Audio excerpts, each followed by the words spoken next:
அதிகாரிகளை உருவாக்கும் நோக்கில் உங்கள் இம்பல்ஸ்.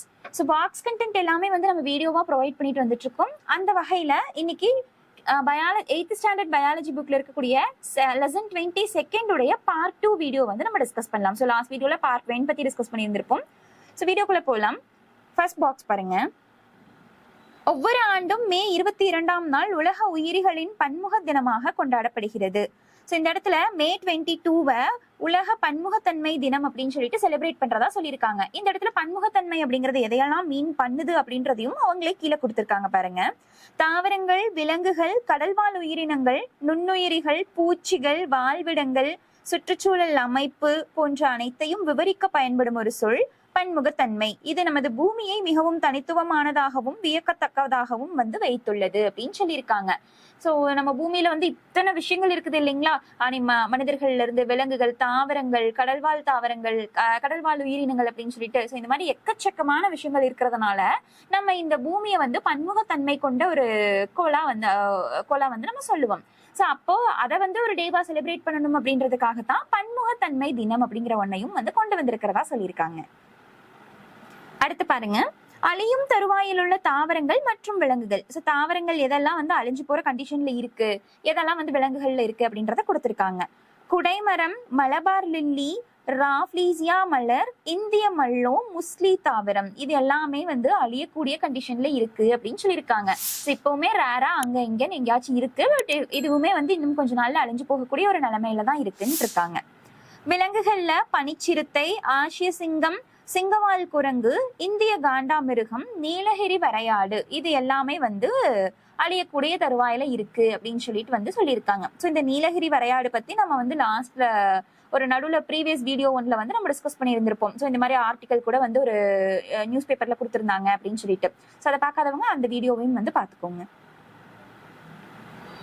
அடுத்தது பாருங்க, ஏமன் பட்டாம்பூச்சி தமிழகத்தின் மாநில பட்டாம்பூச்சியாக அறிவிக்கப்பட்டுள்ளது. இந்த இனம் மேற்கு தொடர்ச்சி மலைகளில் மட்டுமே காணப்படுகிறது. மேற்கு தொடர்ச்சி மலையில் காணப்படும் 32 பட்டாம்பூச்சி இனங்களுள் இதுவும் ஒன்றாகும் அப்படின்னு சொல்லியிருக்காங்க.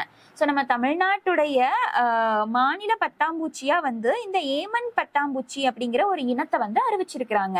ஸோ இது வந்து எங்க காணப்படுதுன்னு பாத்தீங்கன்னா மேற்கு தொடர்ச்சி மலைகள்ல. அங்க வந்து இது மட்டும் இல்ல, இதே மாதிரி ஒரு 32 டைப் வந்து இருக்கு. அதுல ஒண்ணுதான் இந்த ஏமன் அப்படிங்கிறது அப்படின்னு சொல்லியிருக்காங்க. ஒரு காலத்தில் டைனோசர், ஃபெரனிகள் மற்றும் சில ஜிம்னோஸ்பெர்ம்கள் பூமியில் பரவலாக காணப்பட்டன. இடம் மற்றும் உணவு பற்றாக்குறை காரணமாகவோ அல்லது பருவநிலை மாற்றம் காரணமாகவோ அவை பூமியிலிருந்து மறைந்து போய் விட்டன. ஸோ பல வருஷங்களுக்கு முன்னாடி, பல 100 வருஷங்களுக்கு முன்னாடி இந்த உலகத்துல வந்து டைனோசர்ஸ் எல்லாம் இருந்துச்சு அப்படின்னு நம்ம நிறைய ஸ்டோரி கேள்விப்பட்டிருப்போம் இல்லைங்களா? அந்த டைனோசரா இருக்கட்டும் அல்லது வந்து ஜிம்னோஸ்பெர்ம்களா இருக்கட்டும், இதெல்லாம் வந்து நிறைய இருந்துச்சு முதல்ல. இப்ப வந்து அது வந்து எல்லாமே மறைஞ்சு போயிடுச்சு. மேபி அதுக்கான காரணம் வந்து உணவு பற்றாக்குறையா இருக்கலாம், இல்ல ஏதாவது ஒரு பருவநிலை மாற்றம் காரணமாகவோ இருக்கலாம் அப்படின்னு சொல்லியிருக்காங்க. ஸோ அப்ப அதுக்கு கண்டிப்பா எவிடன்ஸ் அப்படிங்கிறது இருந்திருக்குது. அதனாலதான் இப்படி ஒரு உயிரினம் இருந்துச்சு, இது அழிஞ்சு போயிடுச்சு அப்படின்றத வந்து சொல்லியிருக்காங்க. அடுத்தது, நமது சுற்றுச்சூழலில் வேப்பமரம், குடைமரம், ஆலமரம் போன்ற உள்ளூர் மரங்களை நடுவது விலங்குகளுக்கு உதவியாக இருக்கும். பல பறவைகளும் விலங்குகளும் அவற்றை உறைவிடமாக கொள்கின்றன. ஸோ நம்ம வந்து இப்போ வந்து நிறைய டெக்கரேட்டிவ் பிளான்ஸ் எல்லாம் வந்து யூஸ் பண்ணிட்டு இருக்கிறோம் இல்லைங்களா? அந்த டெக்கர் பிளான்ஸ் எல்லாம் வந்து யூஸ் பண்றதுக்கு பதிலாக நமக்கு எங்கெல்லாம் வந்து இடம் கிடைக்குதோ, ஸோ அது யூஸ் பண்றது தப்பு கிடையாது. பட் அதுக்கு நம்ம போடுற எஃபர்ட் நமக்கு எங்கெல்லாம் வந்து டைம் கிடைக்குதோ, எங்கெல்லாம் இடம் கிடைக்குதோ அங்கெல்லாம் வந்து நம்ம ஒரு குடைமரம், ஆலமரம், இந்த மாதிரியான உள்ளூர் மரங்கள்லாம் வந்து நம்ம நட்டு வச்சோம்னு வைங்களேன். ஸோ அது வந்து நமக்கும் யூஸ்ஃபுல்லா இருக்கும், அதே மாதிரி விலங்குகள், பறவைகளுக்கும் அது யூஸ்ஃபுல்லா இருக்கும். அவங்களுக்கான தங்குறதுக்கான ஒரு இடமாவும் அவங்களுடைய இருப்பிடமாவும் வந்து அதை மாத்திக்குவாங்க. நம்மளுக்கும் ஆக்சிஜன் அது இதுன்னு சொல்லிட்டு நமக்கு நிறைய நல்லது வந்து அதனால நடக்கும் அப்படின்னு சொல்லியிருக்காங்க. ஸோ முடிஞ்ச அளவுக்கு நம்ம எல்லாருமே எவ்வளவு மரங்கள் நட முடியுதோ அந்த அளவுக்கு உள்ளூர் மரங்களை வந்து நம்ம நட்டு நம்மளோட நாட்டை பாதுகாப்போம். அடுத்தது பாருங்க, உலக வனவிலங்குகள் தினம் ஒவ்வொரு ஆண்டும் மார்ச் 3ஆம் நாள் அனுசரிக்கப்படுகிறது. ஸோ மார்ச் 3 நம்ம உலக வனவிலங்குகள் தினமா செலிப்ரேட் பண்ணிட்டு இருக்கோம்.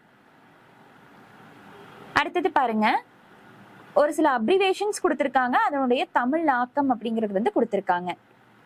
IUCN அப்படின்னா இயற்கை பாதுகாப்பிற்கான சர்வதேச ஒன்றியம். WWF அப்படிங்கிறது உலக வனவிலங்கு நிதி. ZSI அப்படின்னா இந்திய விலங்கியல் ஆய்வு. டிஆர்பிங்கிறது உயிர்கோள பாதுகாப்பு திட்டம், சிபிசிபி அப்படிங்கிறது மத்திய மாசு கட்டுப்பாட்டு வாரியம். ஸோ உங்களுக்கு வந்து தமிழ் வந்து நீங்க பார்த்து வச்சுக்கோங்க. பட் இதுக்கான இங்கிலீஷ் அப்ரிவேஷனும் வந்து உங்களுக்கு இங்கிலீஷ் புக் வந்து நீங்க ஓப்பன் பண்ணீங்கன்னா குரோம்ல உங்களுக்கு வந்து கொடுத்துருப்பாங்க. ஸோ அதையும் ஜஸ்ட் ஒன்ஸ் என்ன அப்படிங்கிறது மட்டும் பார்த்து வச்சுக்கோங்க. அடுத்தது இந்தியாவின் சில முக்கிய தேசிய பூங்காக்கள். ஸோ தேசிய பூங்காக்கள் ஒரு சிலது. தேசிய பூங்காக்கும் வனவிலங்கு சரணாலயமுக்கும் என்ன டிஃபரன்ஸ் அப்படிங்கறத நான் உங்களுக்கு பின்னாடி சொல்றேன். ஸோ இருக்கக்கூடிய நம்ம இந்தியாவுடைய ஒரு சில முக்கியமான தேசிய பூங்காக்கள் மட்டும் இந்த இடத்துல கொடுத்துருக்காங்க பாருங்க. ஸோ பாருங்க, கார்பெட் தேசிய பூங்கா அப்படிங்கிறது உத்தரகாண்ட்ல இருக்கு. 1936 வந்து அதை கொண்டு வந்திருக்காங்க. துத்வாங்கிறது யூபியில இருக்கு 1977. கிர் தேசிய பூங்கா குஜராத்ல 1975. கன்ஹா தேசிய பூங்கா மத்திய பிரதேஷ்ல 1955. அடுத்தது பாருங்க, சுந்தர்பனஸ் தேசிய பூங்கா அப்படிங்கிறது மேற்கு வங்கம்ல 1984 கொண்டு வந்திருக்காங்க. அடுத்தது தமிழ்நாட்டில் உள்ள சில முக்கிய தேசிய பூங்காக்கள். இது வந்து நம்மளோட இந்தியா லெவல்ல வந்து கொடுத்திருக்காங்க. அடுத்தது நம்ம தமிழ்நாட்டுக்குள்ள எங்கெங்க எல்லாம் இருக்குதுன்றத கொடுத்திருக்காங்க பாருங்க. கிண்டி தேசிய பூங்கா சென்னையில இருக்கு 1976. மன்னார் வளைகுடா தேசிய பூங்கா ராமநாதபுரத்திலையும், இந்திரா காந்தி தேசிய பூங்கா கோயம்புத்தூர்லயும், முதுமலை தேசிய பூங்கா நீலகிரி, முக்கூர்த்தி தேசிய பூங்கா நீலகிரியில இருக்கு. ஸோ இதெல்லாம் இயர் வந்து ஜஸ்ட் பார்த்து மட்டும் வச்சுக்கோங்க. அடுத்தது தமிழ்நாட்டில் உள்ள சில முக்கியமான வனவிலங்கு சரணாலயங்கள். மேகமலை வனவிலங்கு சரணாலயம் தேனியில இருக்கு. மேக்சிமம் இந்த இயர் கூட வந்து உங்களுக்கு பெருசா இம்பார்ட்டன்ட் இல்லை. பட் எந்தெந்த பூங்கா எந்தெந்த ஊர்ல இருக்குதுன்றத நல்லா பார்த்து வச்சுக்கோங்க. வண்டலூர் வனவிலங்கு சரணாலயம் சென்னை. களக்காடு வனவிலங்கு சரணாலயம் திருநெல்வேலியில இருக்கு. சாம்பல் நிற அணில் வனவிலங்கு சரணாலயம்ங்கிறது விருதுநகர்ல இருக்கு. வேடந்தாங்கல் பறவைகள் சரணாலயம் காஞ்சிபுரம்ல வந்து இருக்குது. அடுத்தது பாருங்க, இந்தியாவில் உள்ள உயிர்கோள காப்பகங்கள். ஸோ உயிர்கோள காப்பகங்கள் எங்கெங்க எல்லாம் வந்து இந்தியாவில இருக்குதுன்னு கொடுத்துருக்காங்க. சேம் அதே மாதிரியே எங்கெங்க இருக்குது, எந்த ஊர்ல இருக்குது அப்படின்றதையும் கொடுத்துருக்காங்க. நந்தாதேவி யூபி, நோக்ரெக் மேகாலயா, மனாஸ் வந்து அசாம்ல இருக்கு, சுந்தர்பன்ஸ் வந்து மேற்கு வங்கத்துல வெஸ்ட் பெங்கால்ல இருக்கு, மன்னார் வளைகுடா நீலகிரி இந்த ரெண்டுமே வந்து தமிழ்நாடு, நிக்கோபர் தீவும் சிம்லிபாலும் வந்து அந்தமான் ஒடிசால வந்து இருக்கு. அடுத்தது பாருங்க, இவ்வளவு நேரம் நம்ம வனவிலங்கு சரணாலயம் தேசிய பூங்காக்கள்னு பேசிட்டு இருந்தோம் இல்லைங்களா, அந்த ரெண்டுக்குமான டிஃபரன்ஸ் வந்து இந்த இடத்துல கொடுத்துருக்காங்க பாருங்க. ஸோ வனவிலங்கு சரணாலயம் அப்படிங்கிறது என்னன்னு பாத்தீங்கன்னா மனித செயல்பாடுகள் அனுமதிக்கப்படுகின்றன. இதுவே தேசிய பூங்காக்கள்னா அந்த இடத்துல மனித செயல்பாடுகள் எதுவுமே வந்து அனுமதிக்கப்படாது. நம்ம தமிழ்ல வந்து படிச்சிருப்போம் இல்லைங்களா, அரசுடைமையாக்கப்பட்டன, நாட்டுடைமையாக்கப்பட்டன அப்படின்னு சொல்லிட்டு. ஸோ ஏதாவது ஒரு விஷயம் வந்து அரசுடைமையாக்கப்பட்டிருந்தா என்ன அர்த்தம், கவர்மெண்ட்க்கு மட்டும்தான் அதுல ரைட்ஸ் இருக்குதுன்னு அர்த்தம். இதுவே ஏதாவது ஒரு எக்ஸாம்பிளுக்கு ஒரு நூல் ஏதாவது ஒன்று நாட்டுடைமையாக்கப்பட்டிருந்ததுன்னா என்ன அர்த்தம், அது வந்து பொதுமக்கள் எல்லாருமே வந்து பயன்படுத்திக்கலாம் அப்படின்னு சொல்லிட்டு நம்ம சொல்லுவோம் இல்லைங்களா. அதே மாதிரி சேம் தான் இங்கேயும். தேசிய பூங்காக்கள் அப்படிங்கிறது அது கவர்மெண்ட்க்கு மட்டும்தான் அதுல ரைட்ஸ் அப்படிங்கிறது வந்து இருக்கு. இதுவே வனவிலங்கு சரணாலயம் அப்படின்னா நார்மல் ஹியூமன் பீப்புளும் வந்து அதை வந்து பாக்குறது அந்த மாதிரியான ஆக்டிவிட்டிஸ் எல்லாம் பண்ணலாம். ஒரு குறிப்பிட்ட தாவர இனம் அல்லது விலங்கினத்தை பாதுகாப்பதே முக்கிய நோக்கம் ஆகும். இப்போ ஒரு வனவிலங்கு சரணாலயம் இருக்குது அப்படின்னா அந்த இடத்துல ஏதாவது ஒரு பர்டிகுலரா இருக்கு, ஒரு குறிப்பிட்ட விலங்கு அல்லது குறிப்பிட்ட தாவரம். எக்ஸாம்பிளுக்கு இப்ப புலினா புலிகள் அந்த இடத்துல, இல்ல வந்து சிங்கம், தாவரங்கள்ல ஏதாவது ஒரு தாவரம், அந்த மாதிரி ஏதாவது ஒண்ணு மட்டும் பர்டிகுலரா கான்சென்ட்ரேட் பண்ணி அதை பாதுகாக்கிறதுக்காக முயற்சிகள் வந்து அங்க பண்ணுவாங்க. இதுவே தேசிய பூங்காக்கள்னா தாவர இனம், விலங்கினம் அல்லது வந்து வரலாற்றுல முக்கியத்துவம் வாய்ந்த ஏதாவது ஒரு விஷயம்னு எல்லாமே வந்து அந்த இடத்துல இன்க்ளூடடா இருக்கும். இதுக்கு மட்டும்தான் அப்படின்ட்டு ஸ்பெசிபிக்கா அந்த இடத்துல எந்த இதுவுமே வந்து பண்ண மாட்டாங்க. அடுத்து பாருங்க, வரையறுக்கப்பட்ட எல்லைகள் இல்லை. ஸோ இதுக்கு எல்லைகள் அப்படிங்கிறது வந்து பெருசா கிடையாது. ஆனா ஒரு தேசிய பூங்காவா வந்து நம்ம அதை மாத்திரம்னா அதுக்கான வரையறுக்கப்பட்ட எல்லைகள் அப்படிங்கிறது வந்து கண்டிப்பா இருக்குதுன்னு சொல்லியிருக்காங்க. பொதுமக்களின் பார்வைக்கு அனுமதிக்கப்படுகிறது. ஒரு இடத்த ஒரு வனவிலங்கு சரணாலயம் அப்படிங்கறத அனௌன்ஸ் பண்ணிட்டாங்கன்னா நம்ம ஹியூமன்ஸ் இருக்கோம் இல்லைங்களா, நம்ம பீப்புள் இருக்கிறோம் இல்லைங்களா, ஸோ பப்ளிக் வந்து அங்க போகலாம், போயிட்டு வியூ பண்றது, டைம் ஸ்பெண்ட் பண்றது எல்லாமே பண்ணலாம். So no restrictions. இதுவே தேசிய பூங்காவா ஒரு இடத்த வந்து அனௌன்ஸ் பண்ணியிருக்காங்க அப்படின்னா அந்த இடத்துல பொதுமக்கள் வந்து அனுமதிக்கப்பட மாட்டார்கள். நம்ம பப்ளிக் போயிட்டு அந்த இடத்துல வந்து டைம் ஸ்பெண்ட் பண்றதோ அல்ல போயிட்டு நம்ம வந்து வியூ பண்ணிட்டு வரதோ அந்த எதுவுமே வந்து நமக்கு அந்த பெர்மிஷனே வந்து கிடையாது. சரணாலயங்கள் பொதுவாக மத்திய அல்லது மாநில அரசின் ஆணைப்படி உருவாக்கப்படுகின்றன. தேசிய பூங்காக்கள்